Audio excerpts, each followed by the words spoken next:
ही विश्राम हुई और जैसे ही गुरुदेव ने जयकारा लगाया, प्रेम से बोले श्रीमद् भागवत महापुराण की जय।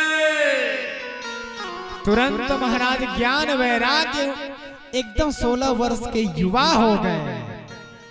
भक्ति महारानी भी युवा हो गई और ज्ञान वैराग्य भी युवा हो गए। वृंदावन में भक्ति तो थी, ज्ञान वैराग्य नहीं थे। और जिस शरीर में ज्ञान और वैराग्य रूपी हाथ और पैर ना रहे प्यारे, वह अपंग हो जाता है।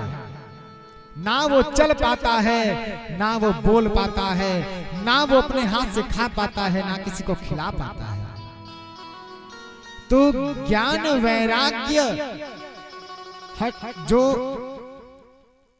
भक्ति है, उन भक्ति में ज्ञान वैराग्य का होना जरूरी है, बिना उनकी भक्ति नहीं है। तो भक्ति थी, लेकिन गुरुदेव की कृपा से ज्ञान वैराग्य जब आए तो भक्ति पूर्ण हो गई, हाथ और पैर हो गए, चलना बोलना खाना पीना शुरू हो गया प्यारे। ये महिमा है।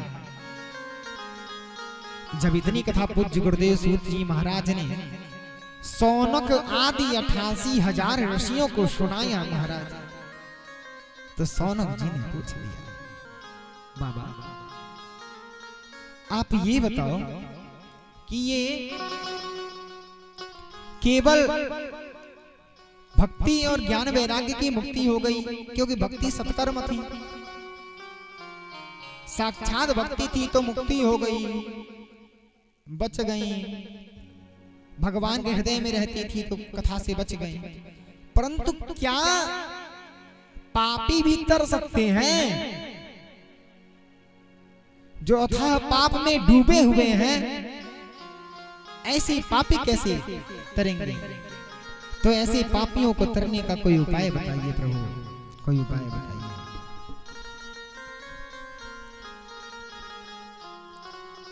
तो सुनाते हैं सूत जी महाराज,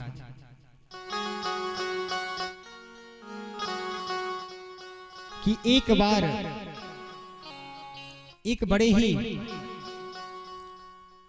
सुंदर दिव्यात दिव्य अद्भुत स्वरूप में एक पंडित जी थे, जो तुंगभद्रा नदी के किनारे उत्तम नामक नगर में रहा करते थे, जिनका नाम पंडित आत्मदेव जी था। कर्मकांड भास्कर थे, इतने बड़े विद्वान थे जो भगवान की कथा सुनने में बड़े कुशल, कर्मकांड के बहुत बड़े ज्ञानी थे, कर्मकांड भास्कर थे, सदैव कर्मकांड कराते थे, भगवान की कथा सुनाते थे। क्षेत्र में कोई इतना विद्वान नहीं था, इतने विद्वान। परंतु महाराज एक ही कमी थी कि उनके वहां गाय तो थी, गाय को कोई बछड़ा नहीं था।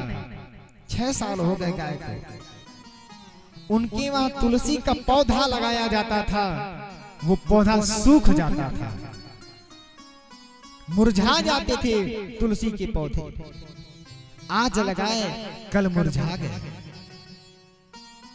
विवाह को कई वर्ष बीत गए, अब अवस्था वृद्धा की होने वाली है, कोई पुत्र नहीं, कोई भी संतान नहीं है महाराज।